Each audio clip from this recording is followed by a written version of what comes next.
O nosso entrevistado de hoje é o Dr. Roberto Cláudio, ex-prefeito de Fortaleza e ainda presidente do Diretório Municipal do PDT na capital cearense. Dr. Roberto, muito obrigado pela vinda do senhor aqui aos estúdios da TV da Transparência. E eu pergunto ao senhor, o que é que politicamente faz Roberto Cláudio hoje? Edson, primeiro um prazer estar aqui de volta. Eu estou nesse exercício desde 2022 de me manter coerente ao resultado da última eleição ao governo, em que, sendo derrotado, a gente acabou com 15% dos votos. Eu entendi que minha obrigação era poder organizar essas frentes que ficaram conosco e que foram derrotadas na eleição. Então, o papel das minorias nas democracias é esse, de poder lutar pelo que acredita, de poder apresentar um projeto alternativo e, principalmente, poder criticar com responsabilidade, com consequência, aquilo que não está de acordo com o que foi prometido. Então, tenho tentado exercer com a maior coerência e, obviamente, agregando aí também, conversando com outras forças da oposição, exercer um papel importante para a democracia, que é o da crítica responsável, consequente e construtiva. Doutor Roberto, é óbvio que nós estamos vivendo um momento político partidário muito em ebulição, né? Pergunto ao senhor, qual é a sua visão do mundo partidário para 2026 que se aproxima? Essa eleição da Câmara Federal e do Senado colocaram aí um elemento novo, né? Já na confusa aliança de forças de governo e de oposição no Brasil e, por consequência, hierarquicamente, nos estados brasileiros. Acho que a força declinante de poder do Lula e do PT, a queda na opinião pública na avaliação do presidente Lula, mas principalmente a incapacidade de entrega da agenda eleitoral do PT em 2022 tem feito com que o governo tenha perdido força no povo e força na política. Se você olhar hoje, tanto o presidente da Câmara como o presidente do Senado, ambos foram eleitores de oposição ao presidente Lula na última eleição. As forças majoritárias de composição, tanto na Câmara como no Senado, a despeito de uma composição suprapartidária, se você for colocar uma lupa, né, na força proporcional dos partidos de oposição ou de forças de oposição ao presidente Lula, elas saíram fortalecidas na nova eleição do Congresso Nacional. Isso acaba tendo, obviamente, um impacto nos arranjos partidários, né, dos estados. A tempo de hoje, né, as alianças, por exemplo, aqui no Ceará, e as alianças em outros estados brasileiros dos governos eleitos, foram em virtude dos pactos eleitorais de 22 e de composições pós-eleitorais. Todos eles, em todos os estados, podem estar, né, sob circunstâncias de questionamento e de mudança a partir do que vai acontecer em 2026. Então, eu diria que qualquer antecipação do que vai acontecer, né, de que forças partidárias estarão, por exemplo, no palanque de uma eventual reeleição do governador Eumano ou de qualquer outro governador hoje do Brasil, principalmente do lado do PT, é muito precoce em se antecipar, porque eu creio que haverá aí muitas mudanças de humores, principalmente dos partidos hoje que deram apoio ao presidente Lula, de parlamentares que deram voto de confiança ao presidente Lula no começo do governo, mas que estão decepcionadas com a agenda de frustrações da população. Então, acho que daqui para 26, em outras palavras, vai passar muita água debaixo dessa ponte, nesse rio, embaixo dessa ponte. Então, acho que a composição atual certamente tenderá a uma grande mudança ao longo desse ano e meio. Aqui no estado do Ceará, né, mesmo, hoje as forças que estão de apoio ao governador Eumano são praticamente todas as forças partidárias, inclusive aquelas que votaram contra o governador Eumano e contra o PT. Grande parte delas está hoje na base de apoio do governador. Hoje, quem não se encontra na base de apoio com representação parlamentar são o PL, né, o União Brasil, o PDT agora, porque com a saída, né, dos dos deputados que vão para o PSB, os 4 parlamentares têm tido um papel de independência e oposição, né? E o próprio PSDB, que apesar de fez uma composição no primeiro biênio com o PT, mas a informação que eu tenho, vamos aguardar, é que terá uma nova composição a partir desses 2 próximos anos. Então, tirando essas forças, todas as outras forças partidárias com representação na Câmara estão hoje, né, na base, assim, e também o Cidadania, né, que tem uma representante, e a respeito da representante estar na base de apoio do governo, a Cidadania esteve na oposição ao longo desses 2 anos. Então vamos aguardar o que é que vai acontecer de agora até 2026. Doutor Roberto, no PDT internamente se discute alguma coisa, porque o noticiário diz que o PDT discute fusão com o PSDB, federação, não é? Qual é a perspectiva do PDT? Edson, na última reunião do Diretório Nacional foi levantado por alguns parlamentares a possibilidade da fusão, em especial com o PSB. Mas eu não participei da reunião, vai ter uma essa semana agora, uma reunião da executiva que eu participarei, mas nessa última reunião ficou mais ou menos entendido, né, uma decisão ou um encaminhamento, pelo menos inicialmente contrário a essa federação com o PSDB. Em relação ao PT, foi essa notícia que saiu numa coluna nacional, de um jornal de circulação nacional, o próprio presidente André Figueiredo, né, foi muito veemente em negar qualquer possibilidade de federação com o PT. A gente vai ter essa reunião executiva essa semana, teremos algumas conversas partidárias aqui no estado do Ceará, já antecipadas pelo próprio André ao longo desse mês de fevereiro e mês de março, para a gente entender, né, não só o que irá acontecer em nível nacional, qual é a decisão ou o caminho que o partido tende, né, a seguir, se de apoio ao PT, ou de candidatura própria, ou de construção de uma outra frente partidária, e qual é a consequência disso para nós aqui. O que eu tenho defendido é que a gente, ser uma força que foi derrotada para o governo em 22 e compondo hoje majoritariamente, né, o partido majoritariamente faz oposição hoje ao PT aqui no estado do Ceará, que a gente possa se assumir e compor uma frente ampla de oposição na construção de um projeto alternativo ao PT. E falo isso, Edson, não só pela coerência com o caminho que a gente construiu, mas também porque as coisas vão mal no Ceará. Quando o governo é bom, quando o governo entrega, quando o governo satisfaz e realiza, quando a população apoia, esses ventos de opinião pública que constrói ciclos de virtuose, de conquistas e mudanças, elas sim dão um argumento para, às vezes, uma força partidária que estava na oposição ou que estava independente compor. Mas é exatamente o contrário. O Ceará tem perdido em todas as dimensões. A dimensão moral, o Ceará voltou a ser, há muitos anos a gente não via o Ceará ser uma página policial da política nacional.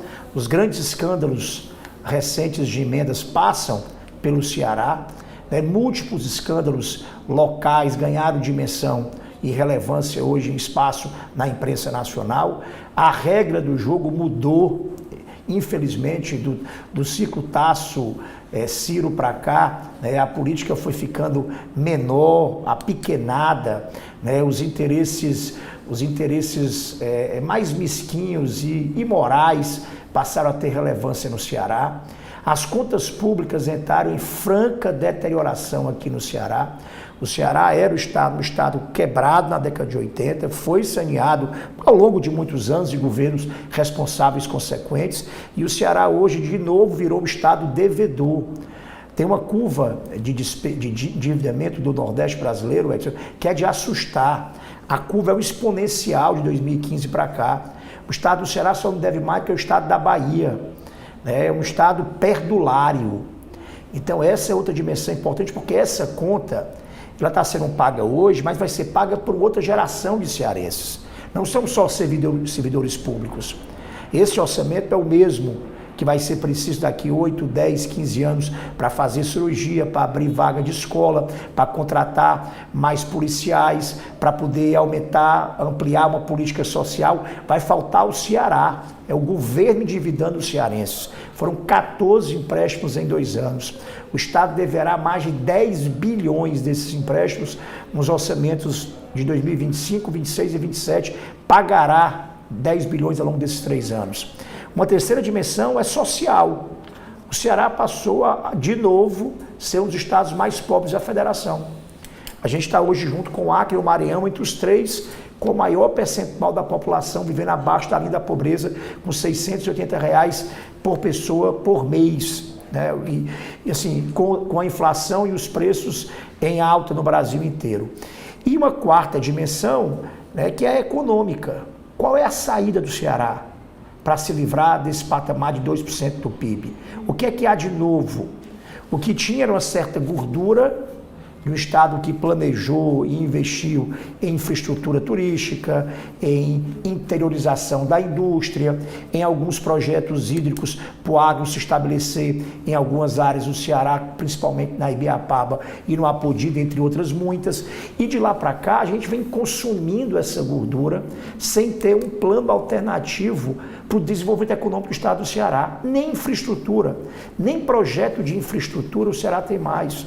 Os grandes projetos de infraestrutura, muito pelo contrário, estão todos, boa parte deles, parados ou abandonados. Cinturão das Águas, anel viário, que é de escoamento da logística metropolitana, né? O próprio aquário, que é um instrumento importante para o turismo, já foi tudo e continua sendo nada aqui no estado do Ceará. Promessas de duplicação de rodovias que se renovam a cada 2, 4 anos. Nem os projetos de infraestrutura lançados há 20 anos têm tido continuidade. Então essas 4 dimensões, a moral, a de conta pública, a social e a econômica, colocam o estado do Ceará numa situação de muita fragilidade. Então, para além de tudo, há uma razão moral maior em a gente fazer oposição nesse momento. A gente tem que dar a oportunidade de debater o Ceará, de criticar os problemas, de poder juntar a inteligência do Ceará, que não está cooptada pelo governo, para poder pensar alternativas para o Ceará. Eu acho que esse é o papel moral que nos impõe. E é essa a tese que eu estou defendendo e vou continuar defendendo dentro do partido. Doutor Roberto, na última sexta-feira, eu fiz uma entrevista aqui com o doutor Carlos Roberto Martins Rodrigues Sobrinho, doutor Cabeto, e ele fez um verdadeiro libelo em relação contra o governo do Estado, o atual e o ex-governador, com relação à questão da saúde. Ele disse que eles nos enganaram, falando principalmente sobre um novo hospital, o Hospital Universitário do Ceará, que será um hospital da universidade, que é um hospital da Universidade Estadual do Ceará. O doutor Cabeto disse que o governador é humano, não está sabendo o que faz ou está sendo enganado pelas informações que lhe chegam, porque a concepção do hospital universitário foi para uma situação e estão dando uma outra ordem para o funcionamento dele. Enfim, o doutor Cabeto disse que a saúde do estado do Ceará está em péssima situação. O senhor é médico. Afiança as palavras do doutor Cabeto?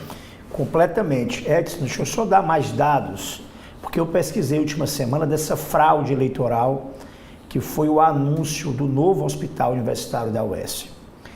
Eu fui na imprensa fazer um histórico, cronologia.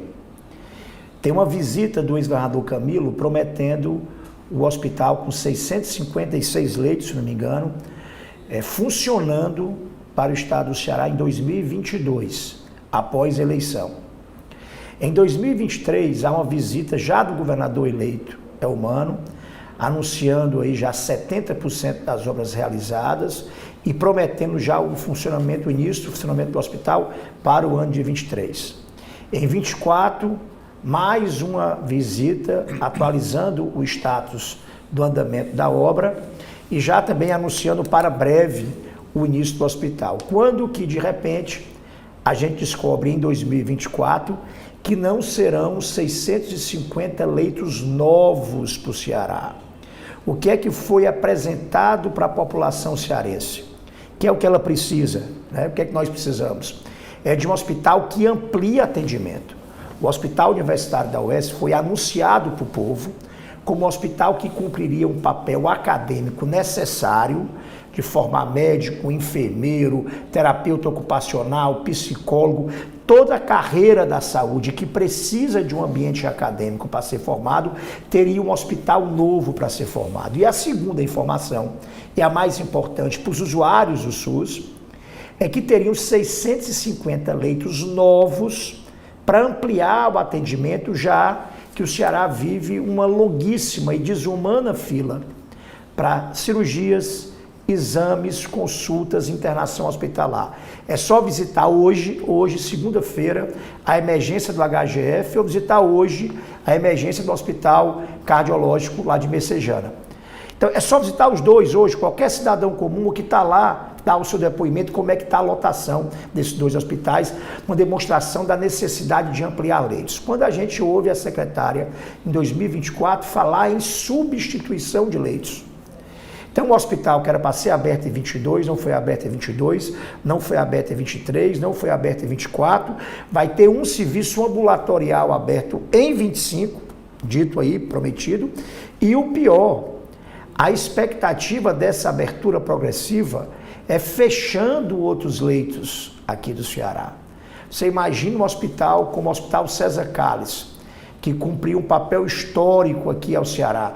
Boa parte da geração de cearenses de 70, 80, 60 anos, nascidos aqui em Fortaleza, nasceram na maternidade do Hospital César Calles. O hospital que tem uma tradição importantíssima. A ideia, Edson, é fechar o Hospital César Calles para abrir esses mesmos leitos num hospital novo. É um hotel novo. É um hotel novo para os mesmos profissionais, para os mesmos serviços que existem em outras unidades hospitalares do Ceará. Então, na verdade, isso é uma grande fraude, porque se o Ceará, com a estrutura que tinha, não estava dando conta, qual foi a mensagem subliminar que se passou? Uma, que seria uma instituição inteira de 650 leitos, com o perfil acadêmico, e que seriam leitos novos abertos. Pois hoje há uma queixa da UES grande, isso aí você pode conversar com a administração da universidade ou com o departamento de saúde, da falta de diálogo. Não só da UES, porque um hospital desse é para servir a UES, mas para servir como serve, por exemplo, o IJF, como servem os hospitais hoje públicos do Estado, a todas as faculdades de medicina públicas e privadas para a formação. Qual é o diálogo que a UES e outras instituições estão tendo em relação à abertura desse hospital? E o segundo, se de fato vai ser leito de hotelaria nova, substituindo o leito que já existe no estado do Ceará, porque isso não resolverá o problema assistencial. Um exemplo disso, Edson, é mesmo o contrato de gestão. O contrato de gestão não quer dizer que é orçamento, é permissão de orçamento, não quer dizer que esse dinheiro esteja para o hospital da UES. Mas o hospital tem, em tese, 650 e poucos leitos, e o contrato de gestão feito com o SGH, o valor é menor do que o Hospital do Cariri e o Hospital de Sobral, que são muito menores os metropolitanos do que o Hospital da UES. Então, assim, a gente só vai saber a verdade, já está sabendo a verdade, que de fato tudo se encaminha para uma grande enganação eleitoral, que foi prometido é bem diferente do que está sendo feito, mas nós vamos cobrar, vamos exigir e vamos pelo menos pedir a garantia que o governo fale a verdade para o povo. Tinha um plano, faltou dinheiro, não deu certo, vai ser um arremedo do que foi feito. Essas coisas precisam ter clareza. Não dá para juntar poeira debaixo do tapete muito tempo. Mas além disso, Edson, tem um outro problema da saúde, que eu acho que o Cabeto também falou. Há um tempo atrás, o antigo hospital da Polícia Militar, eu era deputado estadual ainda, da Comissão de Saúde, fui visitar a estrutura do hospital da Polícia Militar. O hospital estava sucateado, uma queixa enorme da Polícia Militar, que o hospital não se via mais ao propósito de atender as demandas especializadas da polícia. Princesa Isabel, né? Próximo na Domingos Olímpio, exatamente. E aí acabou tendo a decisão, à época, de transformar, reformar o hospital, ampliar e colocá-lo na rede do SUS. E hoje o hospital tem 72 leitos, uma série de ambulatórios especializados. Se chama José Martiniano de Alencar, que é o antigo hospital da polícia. É um hospital hoje de retaguarda, quer dizer o quê? O HGF lotou com paciente diabético complicado, com paciente renal complicado, que não tem leito, está no leito de corredor. O Hospital José Martiniano de Alencar é quem acolhe, recebe, estabiliza esse paciente. E, para além disso, tem um centro cirúrgico que cumpre um papel importante já há muitos anos para a redução de fila de cirurgias eletivas aqui no Ceará. Pois a ideia é tirar esse hospital do SUS. Então, o SUS no Ceará, que já está precário, andando a passos de cágado, com filas enormes e desumanas para tudo, perderia um hospital de retaguarda com importante produtividade complementar à rede existente. E o pior, um hospital que não está adequado para se vir como hospital da Polícia Militar. A Polícia Militar tem hoje demandas de saúde muito específicas, Edson. Traumato, ortopedia, cirurgia geral, saúde mental. Então, um hospital para atender a família dos policiais, a família policial do estado do Ceará, precisava ser uma operação hospitalar planejada especificamente para esse fim. Aí é uma demagogia que não vai atender, na verdade vai retirar direito a atendimento de saúde de quem é usuário do SUS e não irá atender especificamente a demanda do policial militar. O correto era manter o hospital como hospital de retaguarda para todos os usuários do SUS e montar uma operação hospitalar nova, até talvez em ambiente já construído, adaptado, mas com demandas planejado para poder atender às demandas específicas da Polícia Militar, ou apoiar o próprio policial militar com plano de saúde. Porque, de fato, é uma categoria importantíssima na sociedade, que tem riscos de saúde e de vida, né, muitas vezes, que são bastante específicos e que demanda do Estado uma atenção específica. Aí foi uma demagogia mal planejada. E, enfim, felizmente, o Ministério Público Federal, o Ministério Público Estadual entraram inicialmente com a recomendação proibindo o fechamento dos leitos para o SUS, até que o governo apresente um projeto que dê uma alternativa à policial militar, mas não retire o direito do usuário do SUS. Doutor Roberto, o senhor falou aí desse contrato de administração com o ISGH e ele fez referência, porque eu perguntei a ele sobre essa história e ele questiona o próprio modelo, né? Os gastos do ISGH.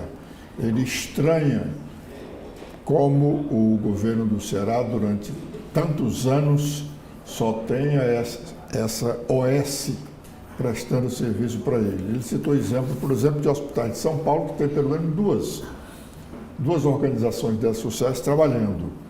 E quanto aos números, aliás, nós fizemos um comentário na nossa participação no nosso primeiro noticiário da manhã, citando exatamente esses números. O ISGH foi contratado para administrar o hospital universitário da Universidade Estadual do Ceará a partir do dia 1º de fevereiro, de antes de ontem. E o contrato foi em torno de 179 milhões de reais. Só em 2023, porque não saíram os números de 2024, o Estado gastou no Hospital Regional Norte de Sobral 273 milhões e o número de leitos é bem menor do que a metade programada para esse hospital universitário. Isso é só para a gente não ter dúvida, né, Edson? Que com toda certeza o hospital não será aberto em 2025. É no mínimo isso, esse orçamento é uma certeza de que o hospital não será aberto em 2025. O que serão serviços especializados, específicos, pelo que a gente está ouvindo por enquanto, ambulatoriais de consultas, exames, mas não de internação, infelizmente. O Dr. Calberto critica também o modelo de operação das UPAs que nós temos no estado do Ceará. O senhor foi prefeito de Fortaleza e falou-se muito em UPAs. Elas cumprem o que foi planejado para cumpri-las ou elas estão fazendo papel de hospitais que não podem fazer, que não devem fazer e não podem? Aqui em Fortaleza, as UPAs cumprem o papel de porta de entrada. Se no interior elas passaram a ser unidade de internação hospitalar ou de segurar o paciente internado temporariamente, enquanto se consegue um leito de internação, ela não está cumprindo o seu papel. A UPA é a unidade de emergência, de urgência, na verdade, de fazer um primeiro atendimento, estabilizar o paciente e encaminhá-lo para o leito hospitalar específico, se for o caso. Muitas vezes, no caso de quadros clínicos, a UPA ela é resolutiva. O paciente vai nela, é um quadro emergencial, sai com a prescrição e vai para casa. Mas em casos mais graves, o paciente é ali estabilizado para de lá ir para um leito hospitalar. Se o leito da UPA vira um leito de internação, ela definitivamente não está cumprindo o seu papel. Eu realmente não sei, o Calberto deve ter dado aqui alguns exemplos de UPAs do interior do estado do Ceará, onde possivelmente a UPA está se transformando em uma unidade temporária de internação. Edson, só para voltar ao assunto do hospital, do novo hospital da UES, olha as contradições. A gente tem que ter começo, meio e fim na gestão pública, senão vira uma festa de promessa e de ilusões eternamente não cumpridas. É o que está virando o Ceará. Olha a quantidade de compromisso, obra e protocolo de intenção que é lançado em setores onde há obras paradas há 14, 15 anos. O Ceará virou isso. Virou assim, vão esquecendo o compromisso passado, que fica inacabado, pela metade, funcionando parcialmente, funcionando precariamente. Quando o povo já deu por esquecido, vai lá e lança uma nova ilusão, né? Uma nova expectativa, uma nova esperança. O Ceará é um paraíso disso por aí. Obra nem se fala. Você vai aqui na Praia de Iracema, eu vou voltar para o aquário. O aquário teve isso, acho que há 15, 16 anos atrás, ficou parado não sei quantos anos, lançaram vários protocolos de intenção, várias cartas, várias promessas e agora deram uma solução, vai se transformar no campus da UFC. Não tem nem previsão orçamentária na universidade nesse ano. O terreno tem uma placa dizendo que foi doado para a UFC, com um esqueleto de 100 e tantos milhões de construção já realizada e em deterioração, e pronto, e fica por isso mesmo, dando conta de achar que o povo talvez vai esquecer.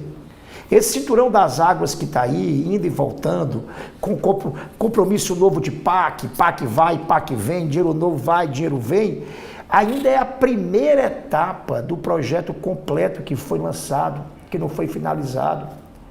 Olha o anel viário, também com 14, 15 anos, PAC vem, dinheiro federal vai, assina protocolo, assina novo financiamento e está uma obra inacabada ainda. Uma obra que está ficando já antiga para a atual demanda logística que, por exemplo, Itaitinga está gerando.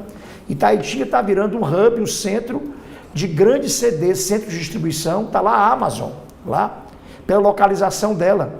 O próprio projeto que foi planejado feito há 15, há 20 anos atrás, talvez não dê conta já da atual demanda logística pela implantação desses centros de distribuição ali ao longo da margem da própria BR e do próprio anel viário. Então, assim, são projetos que vão ficando inacabados e abandonados e as novas ilusões são lançadas. Estou falando isso porque o Hospital da UES foi lançado pelo ex-governador Camilo quando o Hospital de Xeramobim e o de Limoeiro estavam com alas fechadas ainda. Os dois hospitais ainda não funcionam integralmente. E já tem um novo hospital, sem dinheiro para manutenção. Claro, se está faltando dinheiro para manter os dois regionais, um foi aberto pelo ex-governador Cid ainda, no final do governo, e outro pelo ex-governador Camilo. Se está faltando dinheiro para colocá-los para funcionar 100% da estrutura deles, por que é que vai ter para colocar uma nova unidade hospitalar? Primeiro a gente termina o que a gente começa.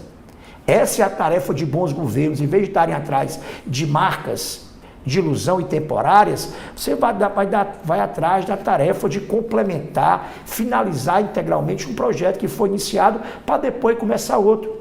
Daqui a pouco vai virar um paraíso aí de unidades de obras de saúde inacabadas pela metade ou fechando por falta de recurso. Deixa eu fazer uma perguntinha que eu sei que dói no PT. Dói também que eu falo isso, vem para cima de mim com os 4 pés. Mas vem cá, por que é que o povo elegeu a Humano em 2022? Acho que o próprio governador reconheceu isso na entrevista. Porque havia uma onda do Lula em 2022, mas havia mais do que onda do Lula. Aqui estava saindo o ex-governador Camilo, com uma boa avaliação, candidato ao Senado, e na mesma chapa tinha Lula presidente, Camilo senador, e o Elmano, que era uma pessoa assim, razoavelmente desconhecida, que era um deputado estadual de voto localizado, para o governo do Estado. Quando votaram no 3 vezes mais forte, estavam votando em que tipo de mensagem? Peraí, mesmo não gostando do PT, ou mesmo eventualmente não achando que ele é o melhor candidato, não vai faltar dinheiro, apoio político, apoio para todos os sonhos ou projetos que estão em andamento ou que estão com falta de dinheiro serem realizados. Pois está aí, as mesmas obras inacabadas, os mesmos projetos funcionando parcialmente que existiam em 2022 continuam do mesminho jeito. E cadê a tal parceria? Cadê o 3 vezes mais forte? Cadê a aliança pelo Ceará que não seja de um projeto partidário de poder? Me assustou, Edson, o governador dando aquela entrevista, eu consegui assistir parte dela. Ele falava mais como militante do Partido dos Trabalhadores do que como um líder do estado do Ceará.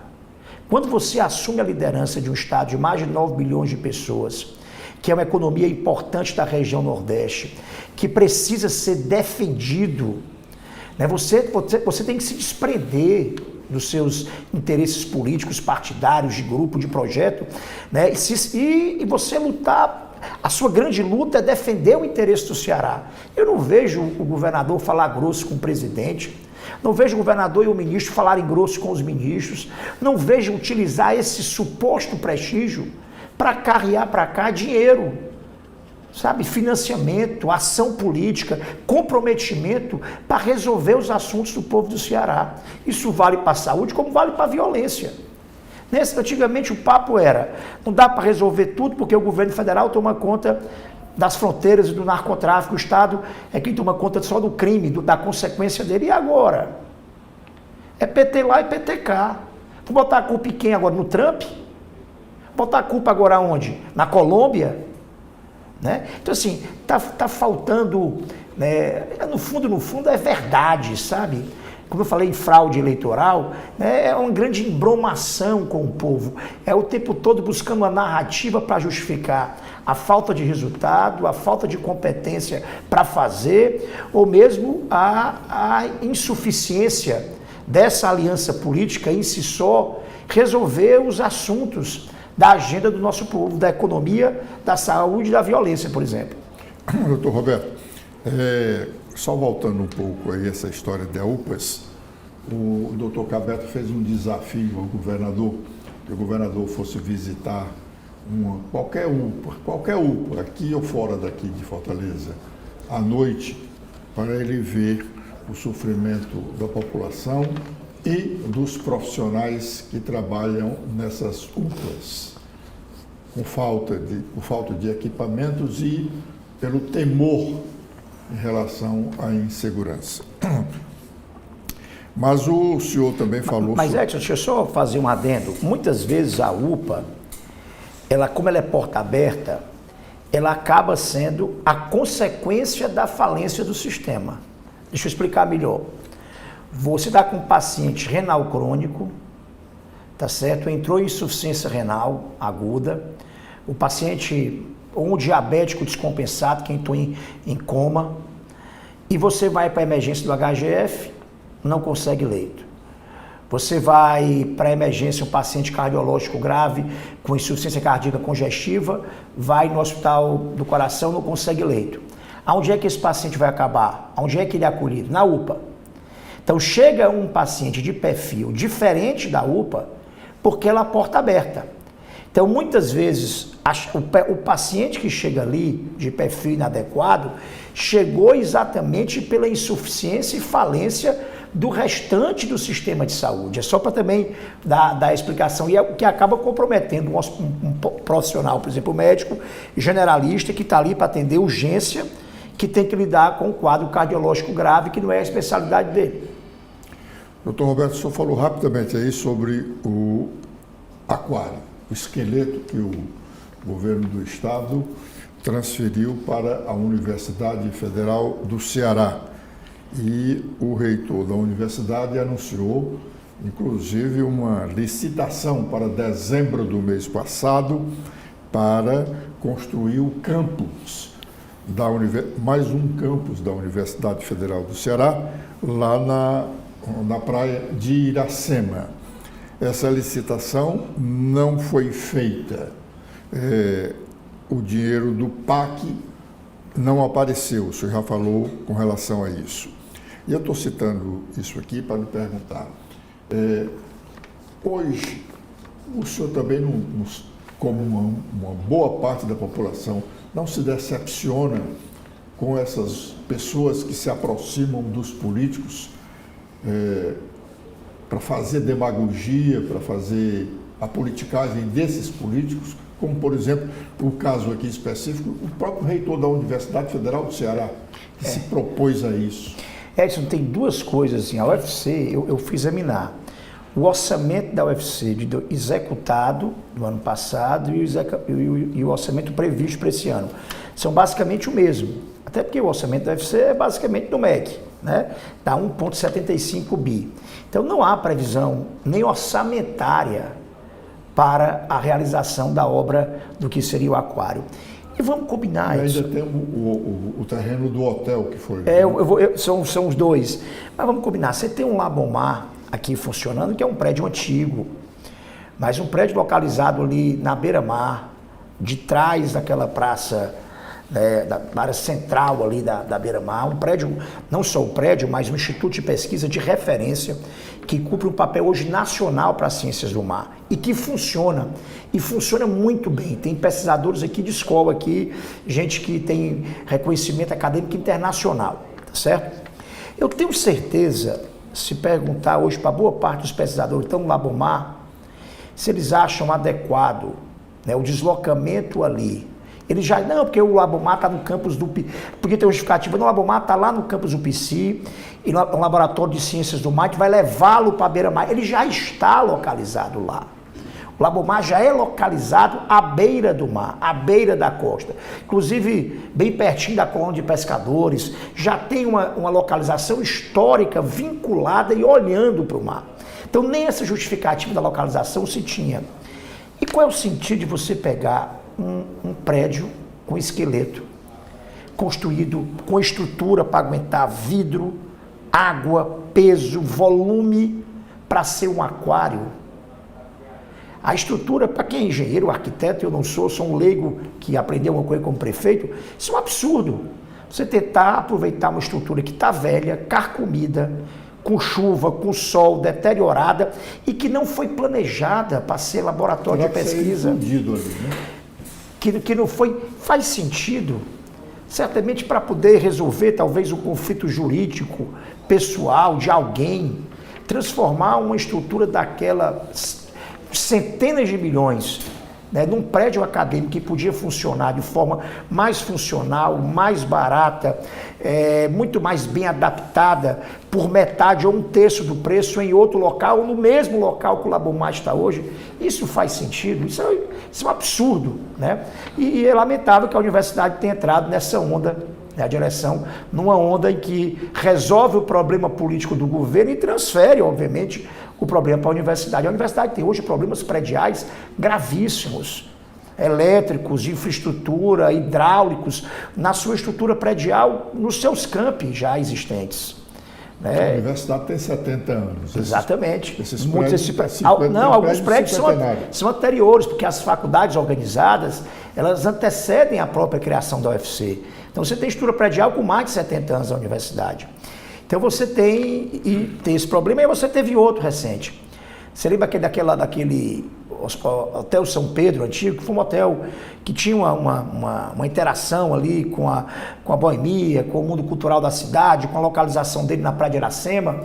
E a prefeitura, e eu não consegui fazer, só para fazer aqui o meu meia-culpa, nós tentamos negociar um arranjo que pudesse demolir parte do prédio, manter a estrutura original dele e viabilizar um outro prédio lateral para dar viabilidade econômica e ao mesmo tempo preservar o patrimônio. Isso foi negociado longos anos na Comissão de Patrimônio Histórico e Cultural do município, até que teve uma solução recente, que foi inclusive encaminhada pelas instâncias todas dentro da prefeitura, e o prédio foi demolido, porque ele estava com risco de desabamento. Ia cair na cabeça de alguém, e a prefeitura, a partir da demolição, ia negociar com os proprietários um novo fim. Ou o próprio proprietário ia fazer um novo hotel, ou a prefeitura ia pensar em alguma outra coisa, né, pública e privada, quando de repente, depois da demolição, amanhece o desejo manifestado da universidade de fazer um centro cultural ali.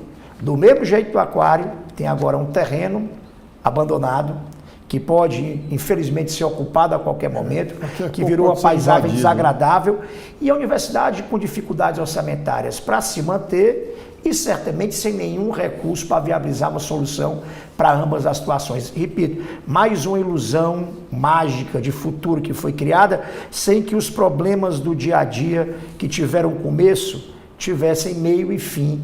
E assim, é exatamente assim que se faz um mau governo. As ineficiências, os prejuízos, os desperdícios, os aditivos, o espaço para a corrupção, exatamente começa quando uma obra que é planejada para demorar 5, 6, 8 anos, não se acaba. Olha o metrô, é um exemplo disso. Quem é que tem fé divina em dizer quando é que o metrô vai estar rodando aqui no Ceará? Quem é que tem fé divina e responsabilidade o suficiente para dar um prazo para dizer que o cearense andará no metrô subterrâneo aqui? Enfim, isso está fazendo parte da paisagem já, da política, né, e da paisagem, né, dos territórios do Ceará, o paraíso de obras pequenas, médias, grandes, menos caras e mais caras, estão abandonadas e inacabadas de norte a sul e leste a oeste do Ceará. Doutor Roberto, o senhor falou muito aí, negócio de protocolo, né? Protocolo para cá e protocolo para lá. E eu lembrei aqui dos inúmeros protocolos que o governo do estado assinou com brasileiros e com personagens internacionais para a história do hidrogênio verde. Nós vamos ter aqui uma exploração de hidrogênio verde?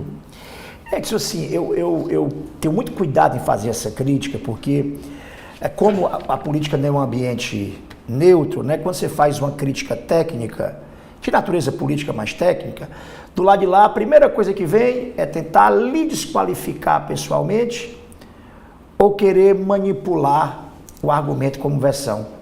Então, eu já critiquei algumas vezes essa grande atenção que está sendo dada ao hidrogênio verde e fui acusado de não acreditar em energia alternativa. Deixa eu só refrasear. Mas essa aqui não é a única fonte de Não é a única fonte. Não. Pronto. Eu apresentei um projeto, só para dizer assim, só faz criticar, não tem ideia. Tem um governador, vai lá no meu plano de governo, tem um negócio chamado Energia do Povo. Eu já vi até eles falarem, mas não fazem. É mais uma promessa, mais um sinal e tal. Você tem diversos instrumentos no governo para fazer isso. Você tem o próprio Projeto São José, você tem financiamento internacional. O que é a energia do povo? Era aproveitar a nossa terra rural, barata, as terras de baixa produtividade ou de menor produtividade para a produção agrícola e criar pequenas fazendas solares de 1 mega, 2 mega, 3 mega. Algumas, inclusive, são compatíveis com alguns tipos de cultivos da nossa terra. Nem todo tipo de cultivo, às vezes até ovinos e caprinos pode dependendo do tamanho da altura da placa. Enfim, há meios de você complementar isso e financiar isso para o trabalhador rural. Isso transformaria o Ceará, em vez não só dessas grandes usinas e médias usinas que demandam subestações caras, linhões, que são necessários, mas que também começaram a faltar. Cadê os linhões? Cadê as subestações caras do estado do Ceará? Começa a ser um limitante para isso. Por que é que não se pensa? Já vi alguém falar depois que eu chamei até de energia do povo na minha campanha. Pensa num grande projeto de pequenas fazendas rurais de 1, 2, 3 mega. Em Minas Gerais, essa pequena produção conseguiu um subsídio tributário, inclusive. Então, isso dá, inclusive, mais viabilidade ao negócio. Esse é um caminho de você ter energia limpa, que promova crescimento econômico e inclusão social na veia, né? Mas o estado do Ceará resolveu seguir o hidrogênio verde como a grande saída para o estado do Ceará. Qual é o problema? O estado do Ceará não domina a tecnologia, demanda uma enorme estrutura hídrica que nós não temos, precisa de linhões, de grandes investimentos para carregar energia eólica e solar de outros lugares para lá. Tem um dever de casa, um beabá que não foi iniciado, sabe? E uma regulamentação, domínio tecnológico e gente capaz de tocar isso. Aonde ela existe em pequena escala. Ela compõe um pedacinho pequeno da matriz energética do mundo. Então, ainda ela é ineficiente na perspectiva do custo. Ela é uma energia muito cara para ser produzida. A gente tem que desistir dela? Não, eu acho que tem que ser um dos projetos do Ceará. A gente não tem sol, a gente não tem vento, a gente não tem eólica, não tem solar. A gente tem que se preparar para dar outro passo. O grande problema disso é a variabilidade das tecnologias da energia, que a cada ano, a cada 2, 5 anos mudam, e o que é hoje realidade pode não ser amanhã. Outra realidade é de preço internacional. Está agora o Trump dizendo que vai voltar a produzir, a investir em gás natural e em petróleo. Isso deve mexer com toda a cadeia de preços da energia do mundo. Isso pode, inclusive, atrapalhar a viabilidade dos planos de hidrogênio verde aqui, né? Então, assim, eu apenas acho que isso não merece a centralidade. Isso virou um discurso de saída. Quando você perguntar nos peitos do governador aqui, ou de alguém, o que é que você está pensando para o Ceará? É fácil dizer, hidrogênio verde. Pronto. Deu uma resposta que é tecnológica, que é high-tech, que é bacana, que é ambientalmente amigável e que parece que está satisfazendo, né, a ausência de um projeto real de retomada da economia do Ceará.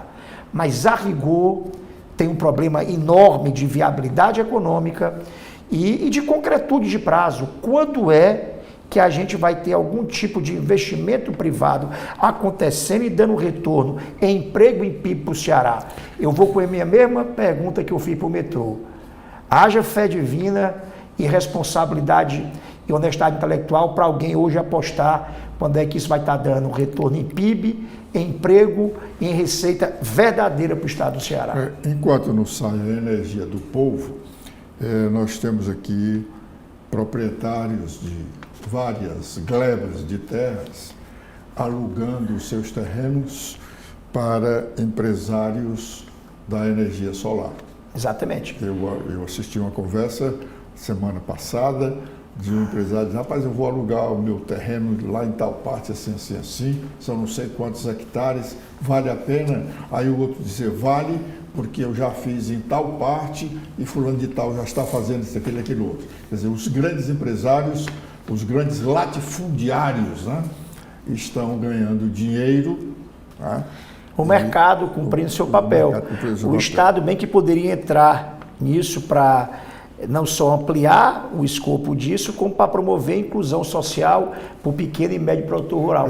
O Estado do Ceará parece que não gosta da energia eólica, porque nos seus imóveis, você tem uma área como aquela do Cambeba, que poderia se produzir uma boa quantidade de energia eólica ali, que abasteceria todos aqueles prédios, inclusive o prédio do Poder Judiciário. Mas a moda, né, falar-se hidrogênio verde, eu lembro que há 60 anos a conversa aqui no Ceará era a exploração do urânio. porque naquela época o urânio estava na moda no mundo, as usinas nucleares, né? As usinas nucleares, até que quando veio o Chernobyl, aí acabou essa ideia, não, o urânio não serve mais para o mundo, né? Mas a Itatiaia está aí com uma quantidade de fosfato imensa para ser explorado, e o fosfato, o Brasil precisa muito dele, sobretudo para o mundo agrícola, né? E não se explora isso. Isso é um projeto ainda do governo Virgílio Távora, de 1962. Esse hidrogênio verde, se for dessa linha do urânio, vai para 2050, ou 2050, 2080 para frente, né? Doutor Roberto, o PDT saiu esfacelado da eleição de 2022, né? E agora, em 2024, foi muito mal sucedido na eleição municipal. Esse partido ainda vai existir no Ceará, embora eu só seja presidente do diretório municipal? Não, o PDT tem uma história no Brasil e no estado do Ceará importantíssima, a democracia do país, né, que sobreviveu a momentos em todos os estados de maior e menor força. Né? A questão eu até tenho dito que às vezes e é importante que a gente converse muito, né, os diretórios estaduais com o diretório nacional para buscar um único alinhamento, mas o ambiente de luta dos partidos, o ambiente de militância dos mandatários, dos candidatos, são os seus próprios estados.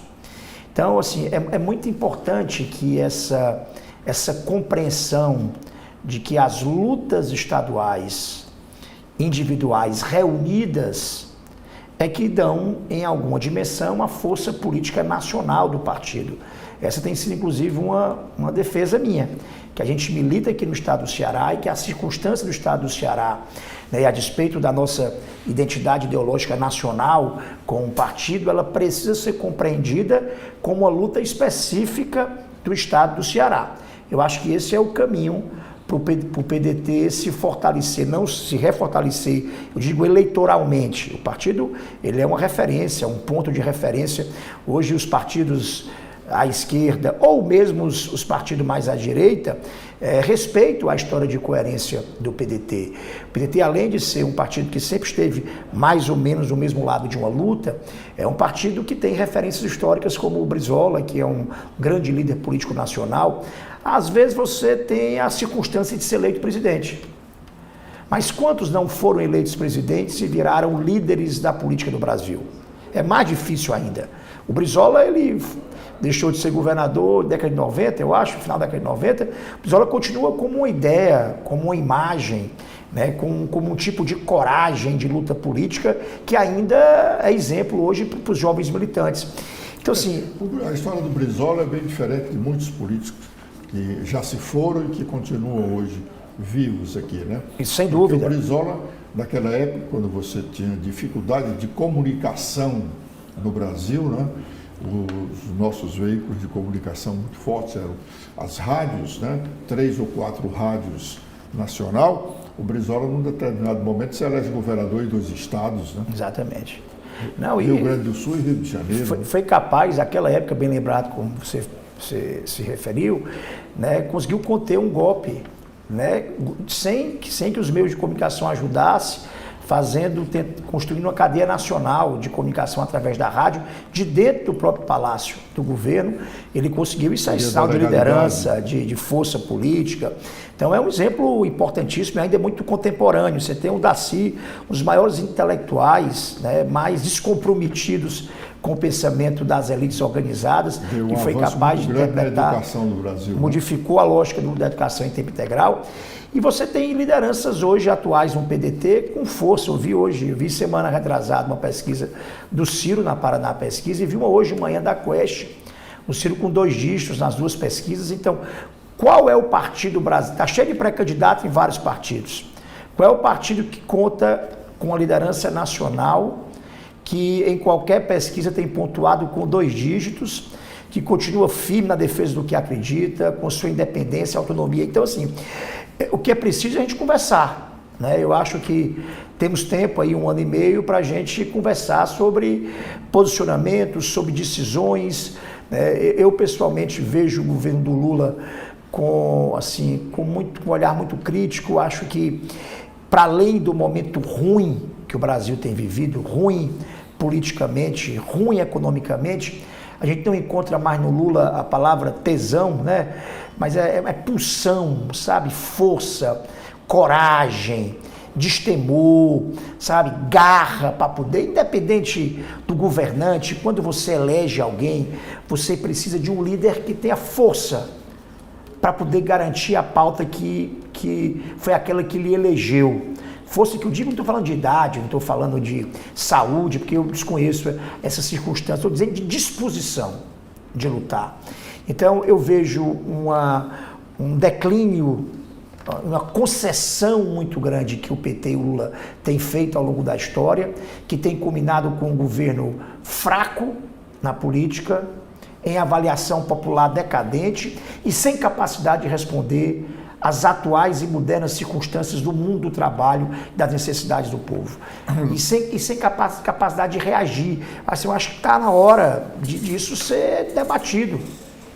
Doutor Roberto, os seus projetos políticos para os próximos anos, óbvio, o senhor, jovem como não vai deixar de participar de disputas eleitorais.